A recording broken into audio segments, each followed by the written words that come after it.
this? Okay. There everybody Very is. good.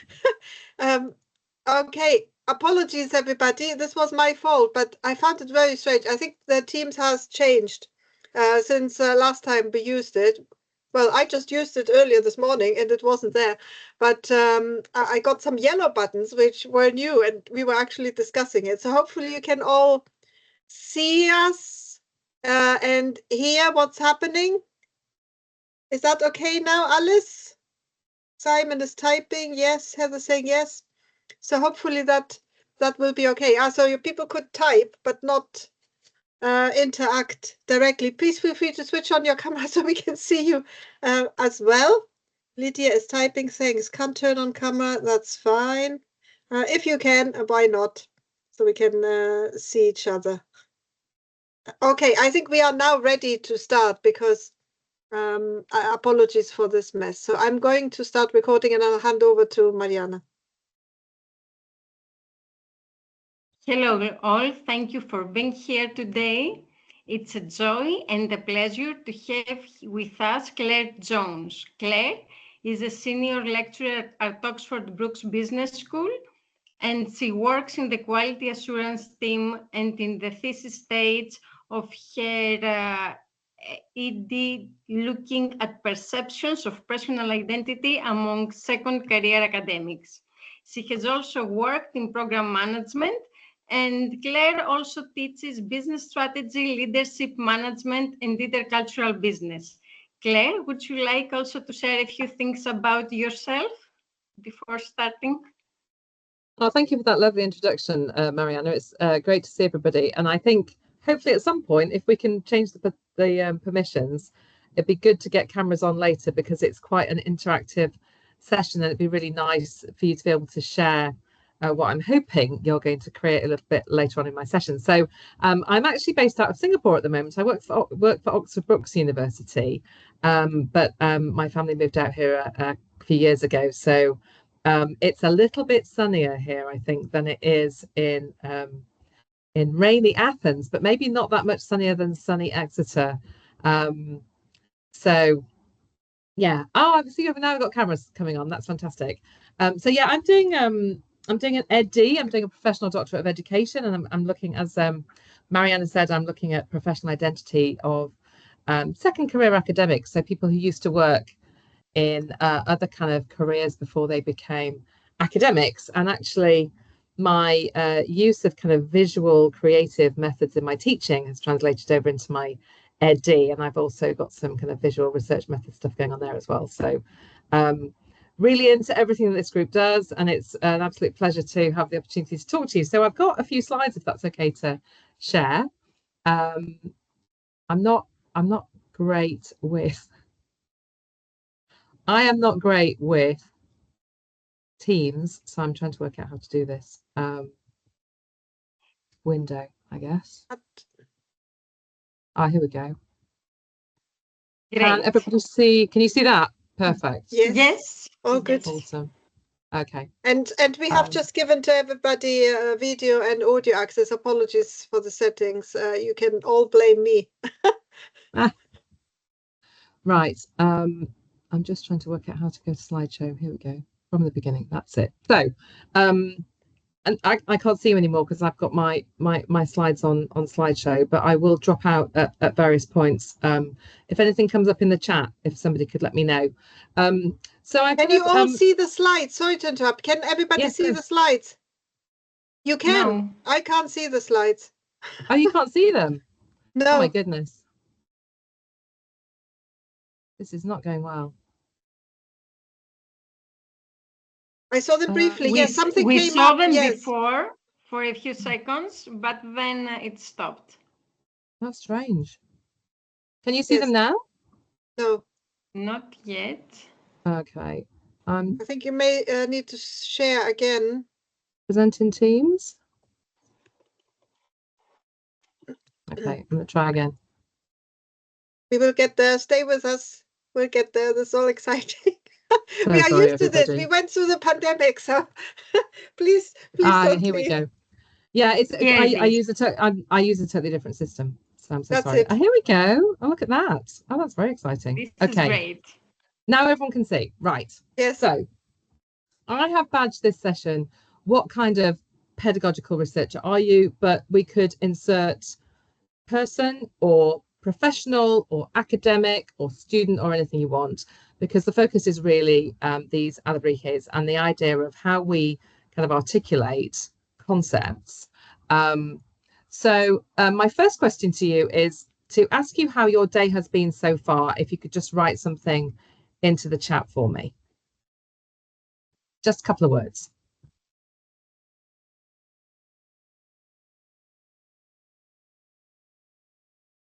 Disjointed. Joyful. Very busy. Working all day long. Sunny, busy, full of opportunities. Calm, busy. Fantastic. Busy. Yeah. Well, thank you for taking time out for this. It's scattered with miles. Oh. Oh, Sarah's leaning into the creativity with the use of emojis. Well done, Sarah. Extra badge for you. Boring. Well, I hope this will be good use of your time, those of you who are busy, and that it'll be interesting for people who are finding their day boring so far. So my next question is, can you tell me how your day has been so far using colours in your answer?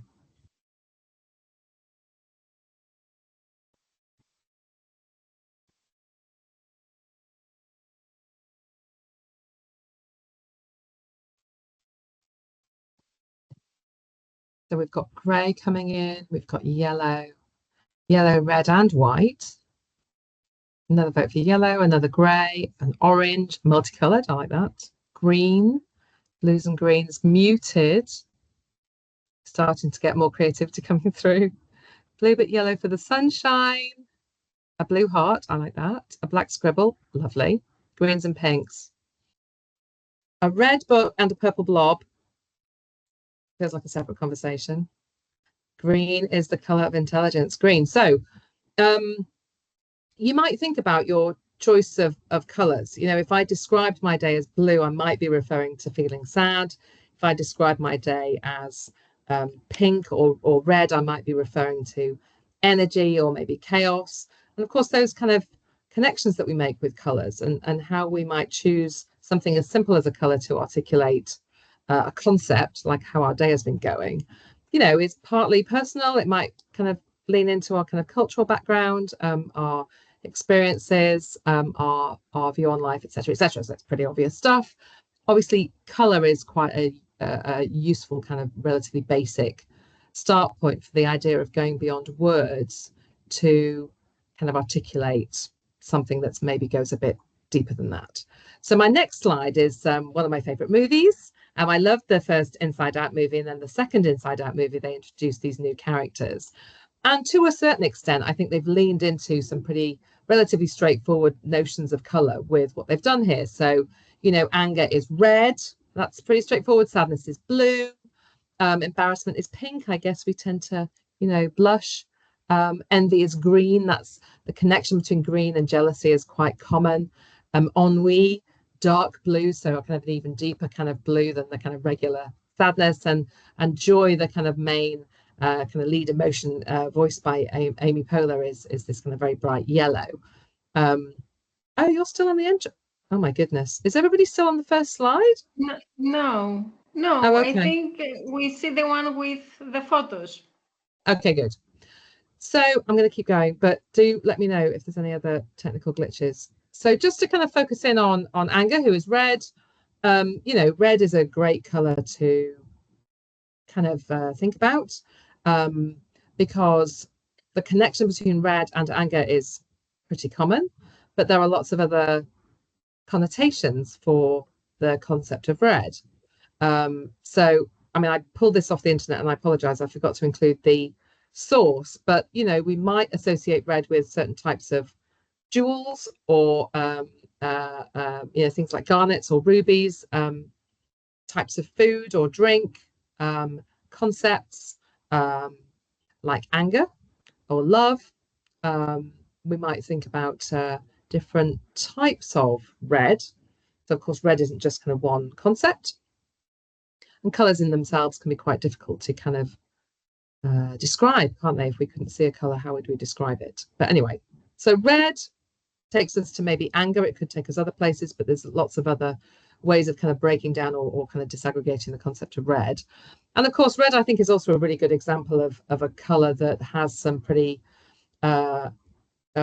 easily explained or easily known kind of connotations. So there are the idea of red as meaning stop or danger. We've got red with anger that we previously talked about. Red is often associated with fast cars because it's linked to Ferrari. If you're into fashion, you might think of Louboutins. It might kind of conjure up certain kind of concepts like communism or love, red roses, and obviously in certain, as an Everton fan, sorry Lydia, I'm Liverpool all the way,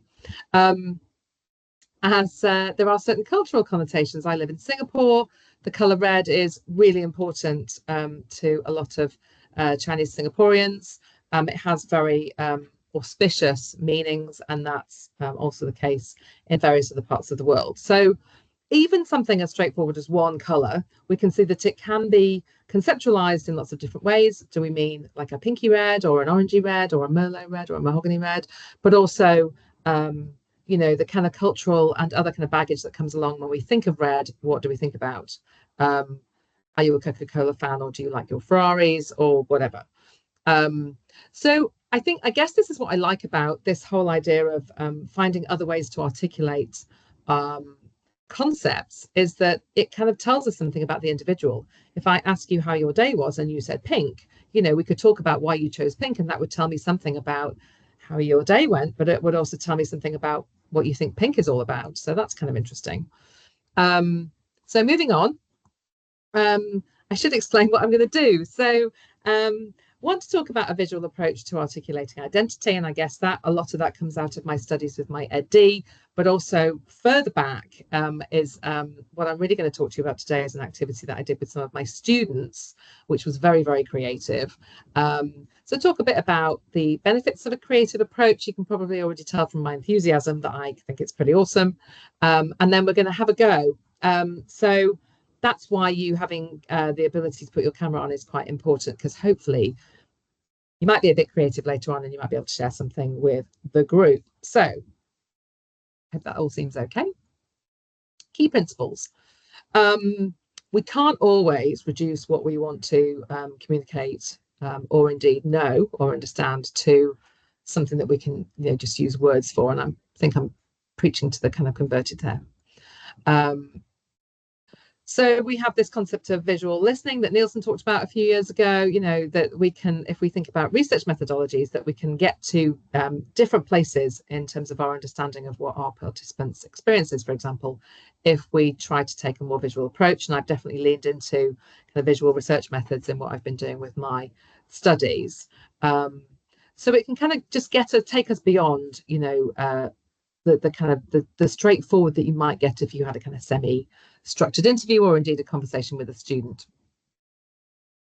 And Yoli, so Gillian Rose, who's written a lot about visual research methods, I picked this quote out of a blog that she wrote a few years ago, and she talks about the fact that we want to tap into this expression of the more emotional, effective, and kind of ineffable, you know, stuff that's out there, or the concepts that we're carrying with us, or the feelings that we have. Yeah, visual listening. I agree, Chrissy. I think that's really cool.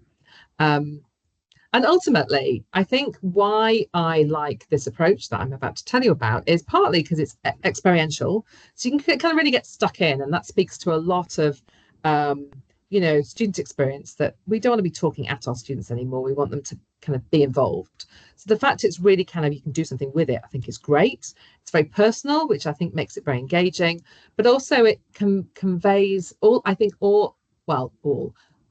many visual and creative methods convey agency on the students or participants that we're working with, and they empower them, which can only be, I think, a really good thing. So that's kind of just I thought I should have at least one slide that's got some citations on it. So there you go. That's pretty much it. So back to this module I was telling you about. So I used to teach a double 30 credit year-long first-year module, Introduction to Business and Management. I was the program leader for the combined honours course in the business school at Oxford Brookes. So we had students who were studying business management with anything from a language to politics or psychology or sports science or maths or computing or all kinds of stuff. And we really leaned into that kind of disciplinary difference. We thought it was really great.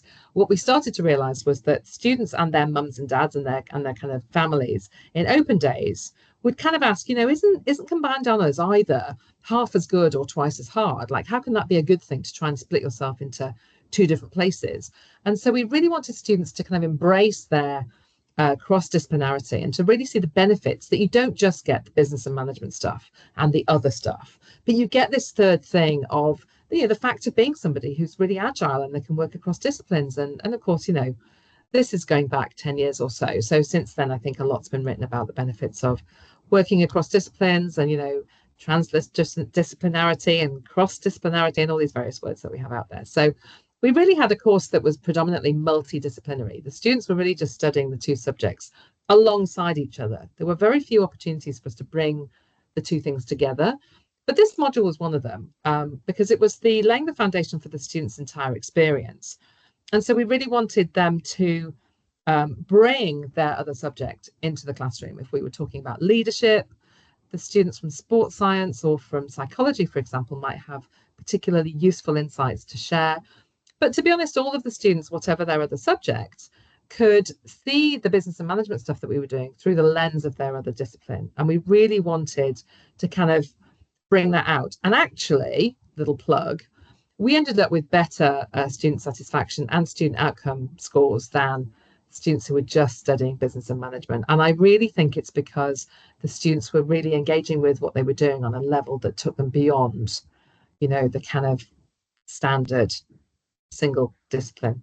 So it was hard, but the way we described it to students was something's only hard if you have no support. And I think because we were talking about it a lot, we had academic advisors who were supporting the students as well. And we had a very small team who supported this program all the way through. Challenging with support becomes, kind of cool.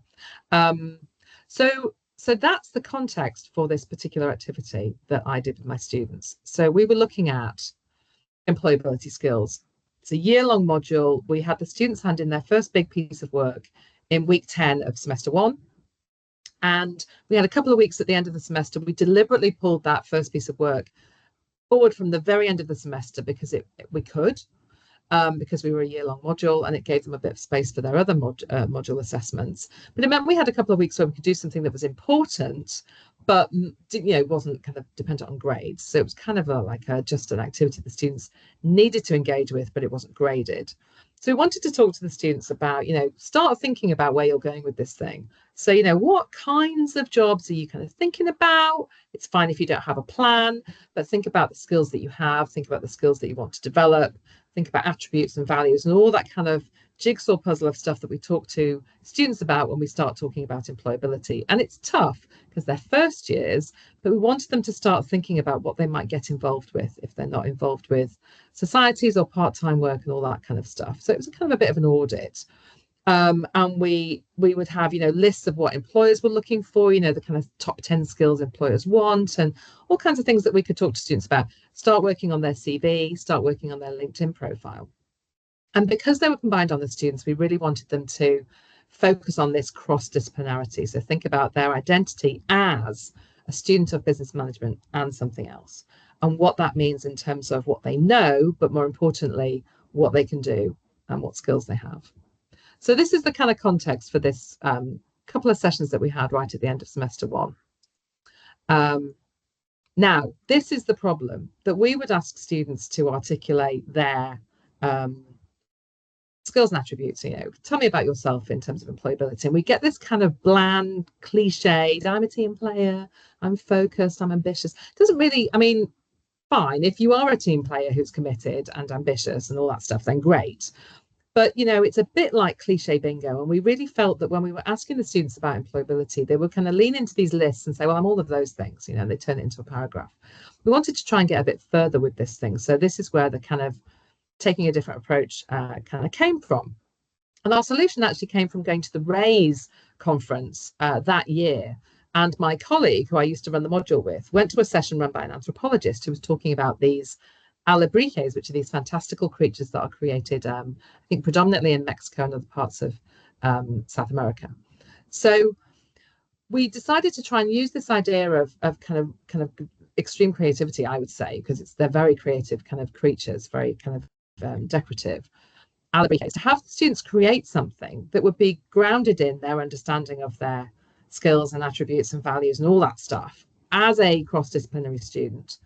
So thinking about, the groundwork would be really thinking about what are my values and what do I stand for and what do I believe in and what can I do and what am I good at and what am I really good at and all that kind of stuff. They then had to, having kind of designed this creature, they had to write us a kind of explanation to explain why they'd made the design decisions that they'd made. Pretty short, just a couple of hundred words, but they needed to kind of really be very authentic and be honest with us. And we provided examples all the way through. And then the kind of employability bit was to write a personal brand statement, which they could then kind of revise as they went along. That would be more the kind of thing that they might share on LinkedIn or that kind of social media. So, and we used plasticine. So I'll come back to that later. So we handed out some actual kind of materials that students could use. So this is what Alebrijes look like. Brightly coloured folk art sculptures of fantastical creatures. They tend to be based on something kind of real. So the middle one there, I think, is probably based on an aardvark. But they are fantastical. That's a key kind of attribute. And actually, there was I think it's a Pixar movie a few years ago that featured Alebrijes called Coco. So students had to think about their design attributes for this thing. It's not art class. It had to have a meaning, hence the kind of interpretive text that they had to supply along with their design. So this is mine. Now, this isn't great. I made this in haste just to kind of, because obviously this is quite out there for the students. So we wanted to give a few kind of examples. So I was trying to articulate, I love learning languages. So I have all my different flags representing the languages that I've learned over the years. I've got some square edges on there because I'm a bit of a nerd, and my friends when I was at university used to say that I was square Claire. So that's the square edges. And I'm quite kind of like bubbly. So I wanted it to be very smiley and the big kind of googly eyes. Because I don't take myself too seriously. Now, if I was kind of redoing this, I think there might be other features that I would use. My colleague made something out of plasticine. I actually made mine out of papier-mâché, just over a baked bean tin.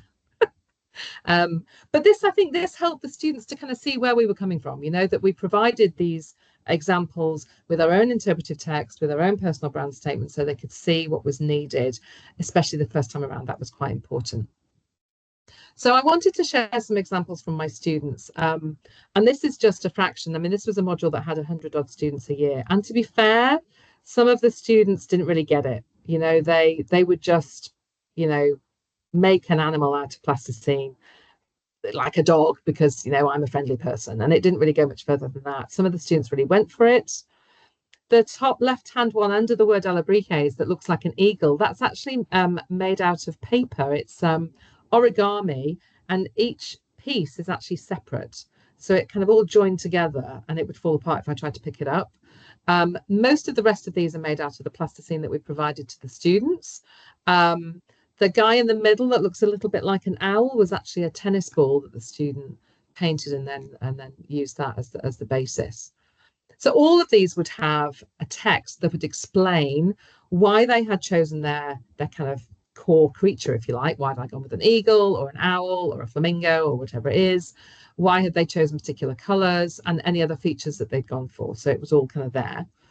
The second slide of examples is a little bit more unusual in terms of materials. So for example, in the bottom right hand corner, we had this kind of tableau with red and orange.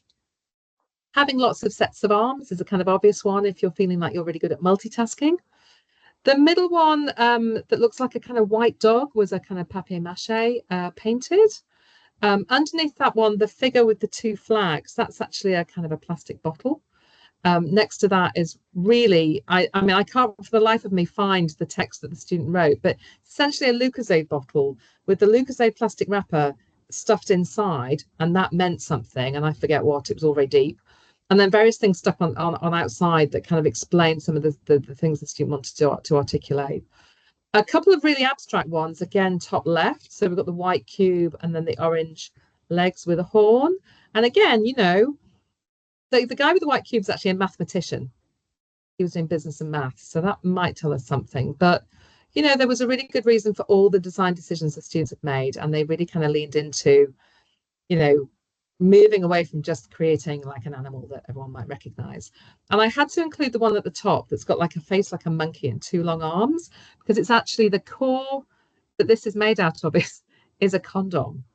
And that had no meaning, I'm happy to report, but I just thought it was a really lovely creative way, rather than go and buy a pack of balloons, you know, let's use something else. So that was quite funny, and it was quite nice. I think the key thing with this, or one key thing with this, is if we had done this in week 2 of the academic year, pretty sure most of the students would have either walked out, or they would have just said, well, this is ridiculous, I'm not engaging. But by this point in the semester, I think, you know, we had a strong enough relationship with the students that they trusted us, and that trust was really important. And that came partly down to how we kind of set the thing up, and also the fact that we provided examples, and we were kind of really clear about, you know, where the kind of boundaries were.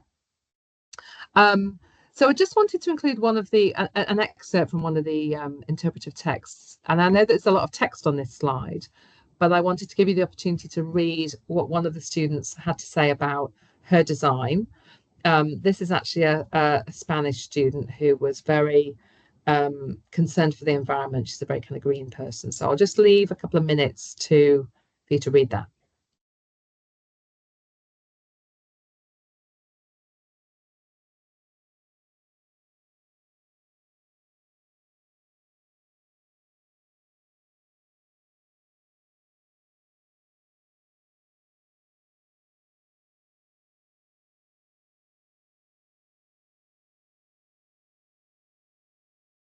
So she explains, yeah, the various color decisions that she makes. The core idea of a phoenix obviously is very meaningful to her. And then the addition of the wings and the roots. You know, I think it's really, really interesting. And to be honest, the vast majority of the interpretive texts and personal brand statements that we got from the students were really, they've been really thoughtful. You know, they didn't just do it as a throwaway thing. A lot of them went away and used totally different materials. We didn't really do much of the creating in the classroom. We really just, you know, we did the kind of groundwork in the workshop that we had, and then we kind of let the students loose, and they could take the plasticine with them if they wanted to. So they'd put in a lot of work, and they had to turn this around in just over a week. So it, you know, it wasn't something that could kind of percolate. Okay, so evaluation. Quite a lot of students thought it was great. As you can see, practical activities meant I was more engaged. Loved the Alebrijes, it was creative, you know, got me thinking about employability. Some students didn't like it. We played with Play-Doh for £9,000 a year. I'd rather have extra time off to prepare for exams. So, you know, it goes both ways. You know, you can't please everybody all the time. But I have to say the majority of the feedback was really positive. We had very, very few negative comments. In terms of our own perspective, it was really quite nerve-wracking first time around. We didn't know how it was going to land. The students were really receptive, and what we got back from them was way beyond what we thought we would get. Really was. We had no idea. And I think it really, for us, it really moved the students forward in terms of how they might approach this task, because we talk about employability all the time. What does that really mean? Some of them have talked about it at school. You know, they've already made us start on the CV. It feels like a very kind of practical, boring thing to do. And we really wanted to make it something that's a bit more meaningful and really kind of get them going on that journey of, where am I going with this thing, and what might I do, and do what you know, what kind of skills and experiences do I want to accumulate along the way? So my question to you, and we've got about 20 minutes left, is what would your Alebrije look like? So you need to think about professional values, your attributes and skills. You might think about your discipline. You might think about things that you've researched, or that you've done consultancy work on, or things that you just like to do with your students, or things that you teach. And then you kind of work up a design. So it can be abstract. We had the cube with legs. It might be based on one or more creatures. I mean, if it's a traditional Alebrije, it would definitely be grounded. The base creature would be a creature of some kind, either an imaginary mythical creature or a real one, but it can go either way. You can think about color. That's where we started, because we can definitely communicate something with color. You can also think about, you know, other kind of add-ons. So wings, roots, you know, multiple arms, lots of legs, all that kind of stuff, you know, all works. Horns, what the face looks like, all that kind of thing. And then materials, you know, you might have some very strong ideas about the kind of materials that you would want to use in order to bring your design to life. So, standard process, reflect, discuss, and then design and create. And I would remind you about what I said when I was talking about how we approach this with our students. One of the things that we did was we had them kind of do like a text to all thing. So they were sending off text to their friends and their family. You know, can you describe me in 3 words? And that was actually really interesting. You know, the idea that how my friends at uni describe me might be different to how my friends from high school describe me. And it's different again from what my mum or my dad says about me, or people I've worked with, you know, that all those different perspectives. So it's not just what the students think about themselves, but they're trying to bring in those other perspectives as well. So I put 5 minutes here. It doesn't need to be 5 minutes, but I would just say, you know, do you want to take a couple of minutes to think about this first stage? So what would you want to articulate in your Alebrije in terms of values, skills, capabilities, attributes, areas of expertise, you know, interests and aspirations? Anything can go into it, and maybe just, you know, make a few notes. I'm going to give you a couple of minutes.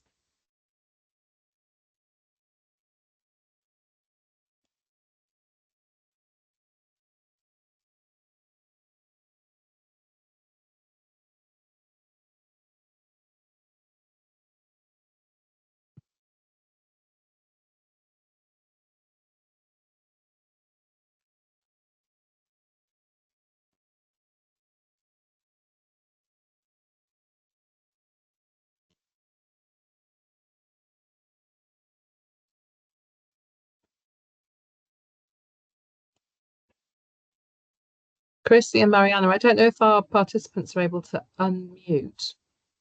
Is that a possibility? I think they can, yes. Awesome. Does anybody want to unmute to give us an idea of what kind of notes you've written? I think we're a safe space. Or type anything into the chat, kind of stuff you're focusing on. This is where if we were in an actual room, I'd be handing out plasticine play day.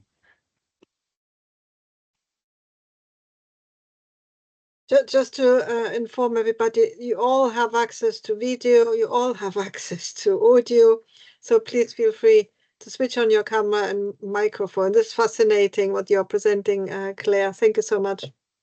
That's okay. Thanks, Chrissy.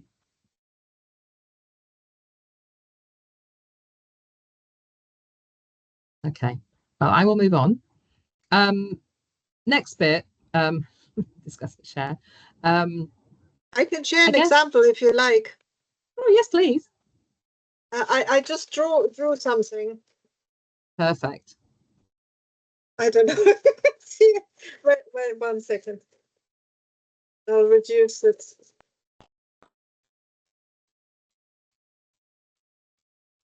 Wow, okay. in So 1 minute, talk us through that one, Chrissy. So I know you're looking for creatures, but I couldn't come up with a creature originally. So my idea, I went to an object. And the object I started with to represent myself was an umbrella with holes, a holly umbrella. So like a sieve, if you like. I love that. That's fine. That lets things through. So this is flying around. That's why you have here the little clouds. But then I thought, oh, okay, flying, but it could be a butterfly. So the animal or the insect, I guess in this case, here came from the umbrella, which was the original thought, but then I gave it wings. So it's an umbrella butterfly, something in between. That's wonderful. Me. Without colors awesome. At the moment, but yes, quite colorful, I would say. Absolutely fantastic. Yeah, I mean, obviously we're everybody's limited in terms of having, you know, at best a pen and paper in front of them, and you know, in an ideal world, I'd get you all in a room and we'd start playing around with stuff. But I love that, and I think I like your thinking, to be honest, Chrissy, that it doesn't actually have to be a creature. It's just, you know, I'm talking about something that's grounded in folk art, and that's the start point. But you know, starting with an umbrella is fantastic. Mariana, did you want to share yours? I just wanted to comment on the great picture Chrissy created that reflects her personality so well. She always has the wings to fly and to be creative, and the umbrella, she always wants to protect everybody. She always has this sense of care and of creating a community that everybody will be embraced. Very inclusive, with trust, collegiality. So it's so automatic that she created in 1 second, and so true about her personality. Fantastic. And I think what you're exemplifying there is the benefit of reaching out. You know, we can, maybe my process has been kind of is not very well conceptualized, because there's another way to look at it, apart from being a kind of like, you know, think about it, design it, is think about it and then talk to other people about it, you know, and reach out to people who know you and see what they reflect back at you. Because, you know, inclusivity, for example, you know, maybe we include that in our design without, almost subconsciously, without realizing why we've included certain things. And then when we get those reflections back from people who know us, we think, oh, maybe that's, you know, where I was going with that particular thing. I'm looking at the chat and I really appreciate everyone who's been willing to share, because there's some really lovely ideas here: inclusivity, creativity, collaboration, writing and expression, openness, experiential learning, future looking. I love the idea of using post-its. I mean, that really speaks to something very creative. I can just imagine something like a bird maybe that has post-its as feathers, and all the kind of colors representing intersection. Growth, empathy, you know, tenacity. But you can see why this creativity is important, because these are words and we have the vocabulary to explain these things. But I would argue that where we get to with our understanding of maybe how these things, what these mean to us as individuals, what they mean to the people that we are with, but also maybe getting beyond the core concept and how those things kind of interact, is what you get to when you start with the creative process and you start designing a creature or something else or an image. And if you actually kind of pop out at the weekend and go to W.H. Smith, as long as it still exists, and, you know, buy some plasticine and make the thing, you know, what would that look like? So, you know, Benjamin's talking about experiential learning, openness and future looking. That's great.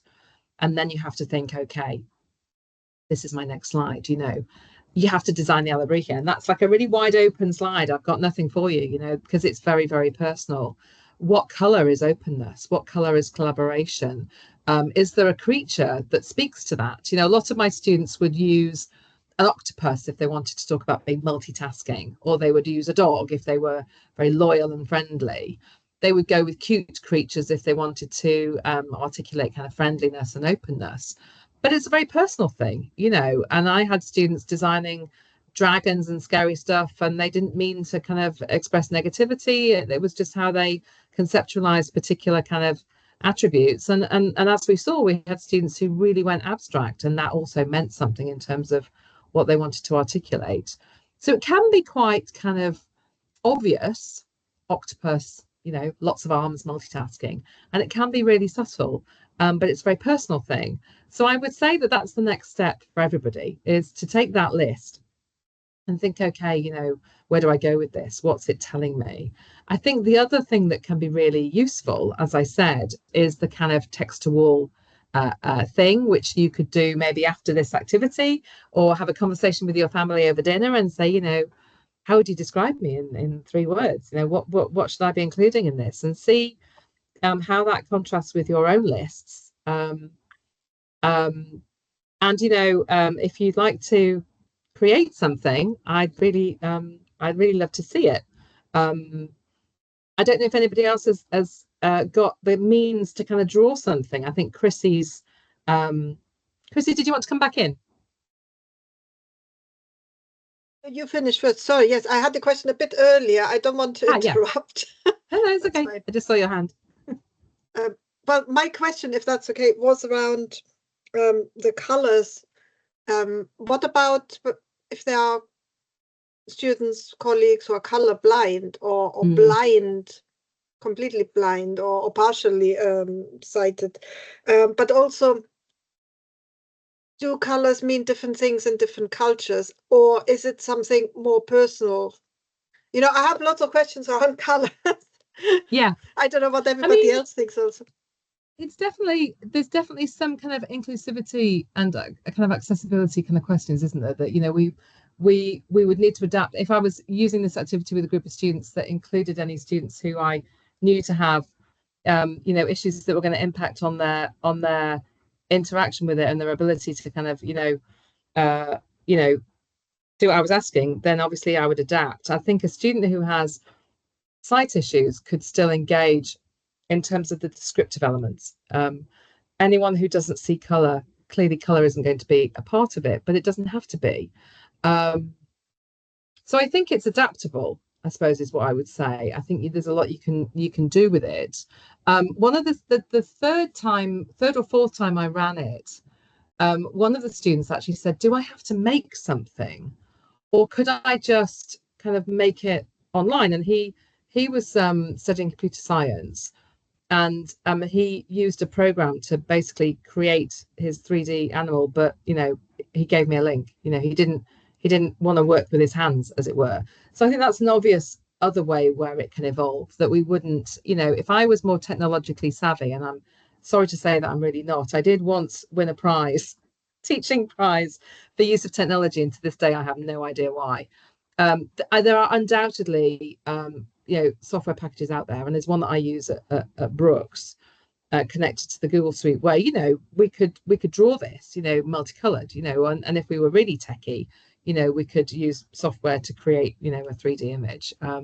So I'm a bit of an analog girl, and I really like the idea of kind of rolling up your sleeves and making something. And I think definitely with the students that seemed to be something that they really leaned into. But I'm going back. It's 6 or 7 years since I've run this activity, 6 years, I think. And the world has moved on. You know, we've all become much more online. So maybe there's a better way of making it work in a kind of online way, or a kind of using software. I also noticed someone's got ChatGPT has created something. So, you know, that's the other way to go, isn't it? Is that to use Gen AI to help with this. I like the reflective process. I think the connection that ChatGPT is making is one that I would like for students to make themselves, to think, okay, if I want to talk about, you know, the fact I'm really good at working with others, then I want to think about what color that needs to be, and what animal shape, or what, you know, what design that needs to be. But I guess, you know, leaning into Gen AI would be another way to kind of develop the idea. I mean, I think it's really interesting hearing your reflections actually on where you could go with it. You should run this as a workshop during one of your reflection mornings. That would be great. I'm trying to see if there are any with robot. Robot is fine, Benjamin. I'm totally cool with a robot. Anything goes, absolutely anything. And I did see one other example from Alice. Thank you so much for sharing that, Alice. Doesn't need to be cute. Doesn't need to be cute at all. Were there any other? Oh, Lydia, did you want to share anything? I just wanted to ask something, if that would be okay. Yeah, of course it is. So I work with law students mainly, and I suspect there's some overlap with some of your kind of management business side in terms of some of the personalities you see. And I just wondered, out of interest, did you find that any of them posted any of this on LinkedIn? Because I've got visions of asking my students to do this, you know, say like the traits from friends and family, those 3 words. And as one way of maybe getting them to engage with that, creating word clouds. And I could see them putting that kind of thing on LinkedIn as a way of moving away from those kind of the standardized, you know, descriptions, self-descriptions that you kind of illustrated at the start. I just wondered if any of them had used it in that kind of way. Yeah, although I appreciate I think some of them did. Yeah, some of them did. At this point in the course, we now would be requiring them, and we have done for several years, to, you know, to create a LinkedIn profile pretty much, you know, by the end of first year, if not earlier. And we were kind of encouraging them to use the brand statement, you know, in that way. But it's, you know, it's quite a traditional kind of artifact, if you like. I know that quite a few of them posted about. So for example, the student who created the Phoenix, whose text I shared, she really used it a lot, and she was kind of sending it to people by the email that she was contacting, and placement employers and all kinds of stuff.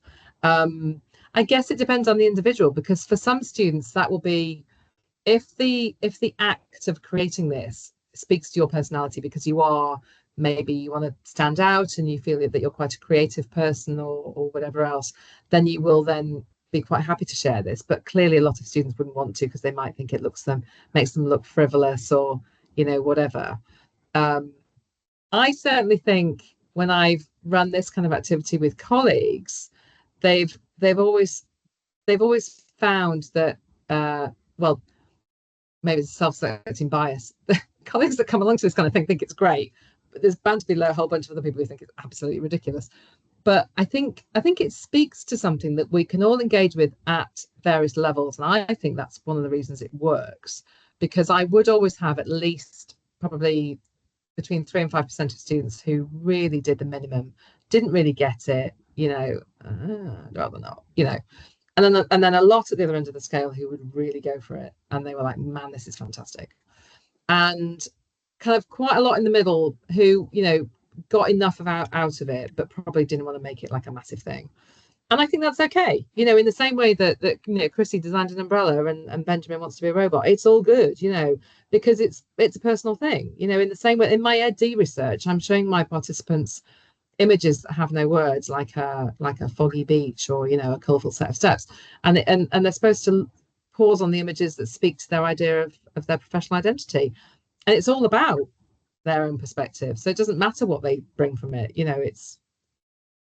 That's the joy of the kind of creative approach. I think that it works on different levels, and you can kind of connect with it in whichever way you want to. You should try it with your law students. It'd be really interesting. There's bound to be a disciplinary kind of perspective on this, that students from certain disciplines probably prefer it to others. But I reckon lawyers would.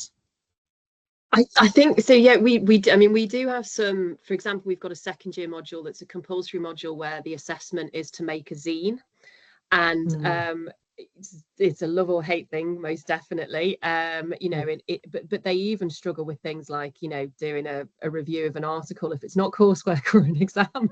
As far as the assessment's concerned, I think they can be a little bit more open-minded, and we've got a new module that's starting in September that I'm going to be running that has no law in it, which is why I'm really interested in the values stuff, because that's heavily influencing the module. And as again, they're going to either hate it or love it. So I love this idea. I think it'd be great. But yeah, they tend to come in thinking of themselves in very serious ways, and they don't always change their minds about that. So, but I would have thought something like, this is what people have said about me, it provided their positive comments, right, would actually be really useful on a LinkedIn profile or something, and be something a little bit different. So I'll give it some further thought. Thank you. I mean, there's something, yeah, thank you. I think, and do let me know. I'd love to hear about it. And I think there's something about, critical self-awareness, It's one thing to say, well, I'm all these things, but to say, I'm not just saying I'm all these things, but there's been a process behind this, that I haven't just landed on this. It's not just a word cloud that I got out of ChatGPT, or I'm reflecting back your job ad back at you, that there is something that's happened here. And I think, that's very persuasive to society, but also to employers. And I think, and I think that's one of the reasons that students going to go for it. I think these kinds of activities also, but even if you don't like it as a student, it's different. If all we do is have seminars where we rock up and we do a thing, and then, we have death by PowerPoint, and then we all say goodbye and come back next week, or we talk about what we've read, doing different stuff. I mean, I had another session where we talked about operations management, and we used Lego, and the same student who didn't want to spend £9,000 on Play-Doh also didn't like the Lego thing. But I think what it comes down to is the trust, and it is really kind of explaining the learning outcomes. Like, we're not just kind of filling time here. There's a very sensible purpose, so all that kind of, here's some citations, here's some actual, literature on why this kind of thing, is a good thing to do, and how the visual and the creative kind of speaks to this kind of activity. And then that helps you to kind of bring the students along with you, I think. And you can still be a serious law student, because you get your personal brand statement at the end of it. You've got serious artifact, you've got serious outcome, but you've also got students who want to maybe do something with the other part, can use the other part. Oh, I love the marsupial for a midwife. Chrissy, I know that we're running short on time. Yes, no, sorry, it's all fascinating. I have a question linked to what you say, and you mentioned that earlier as well about some students, some colleagues, you know, if we run things like that with colleagues, may not want to engage. So, and I have seen that as well with Lego Serious Play and other forms. Usually, students who are not members of staff are more open, I have to say. This is my experience, to more creative ways. But how do you deal with such situations? I mean, this particular activity was what we used to call a course requirement. So it was like a pass-fail element. If you didn't do it, then we'd make you do something else, you know, so you may as well do it. So if by the end of the academic year the students hadn't engaged with it, so we didn't have to worry about, you know, grading it or anything like that, but they had to take part because it was part of this broader employability agenda. So yeah, if students didn't want to take, I mean, I never had a student refuse to take part because we would accept minimal. We'd accept really, really minimal. I think one year I had one student who had been absent or had gone skiing or something ridiculous, and so I said, look, you just need to get it done. So what I got was very thin, and we had a conversation, but I could tick the box. But I have to say, even that kind of small minority of students who really didn't really want to do it, they would still do it because they could understand, because it was part of a much wider session around the employability stuff. It wasn't simply, hey, let's play with plasticine for an hour. I think they got it. You know, they might not have appreciated the means, but they appreciated the ends. Thank you. So I put just a few things if you want to have a look. Berger's Ways of Seeing is a really fantastic book to kind of start thinking about the visual, especially that, you know, we were talking about visual listening, but the visual as a means of communication. Some stuff in there about employability, the Goodwin et al. Article about trying to teach students to articulate employability skills, I think is quite interesting. But yeah, if anybody wants, I haven't put my email on here actually, but if anybody wants to let me know what you do with this, I would love to hear from you. I'm cjones@brooks.ac.uk. So it'd be really, really cool to see how you go. And if you ever have the chance to do something like this, you know, with colleagues or as a group, yeah, let me know. I've also got the kind of briefs that I shared with my students. So if you do want to use it with your students, email me. Yeah, I assume we can share the slides. But drop me an email and I'll send you all the materials that I used. I'm happy to share all of that. I'm not, you know, if it's useful. Thank you very much. Thank you so much. Just a few words from me and I'll hand over to Mariana. This for me personally was fascinating, and I think from the chat you can see that there is huge interest in your work, which is amazing. We will upload the recording and any resources you share. We are happy to do that to the blog post, so that everything is together about the session. But please share your Claire, your email in the chat also, so that colleagues can contact you directly if they wish. Just one final question for me: where are you on your journey towards the EdD at the moment, and what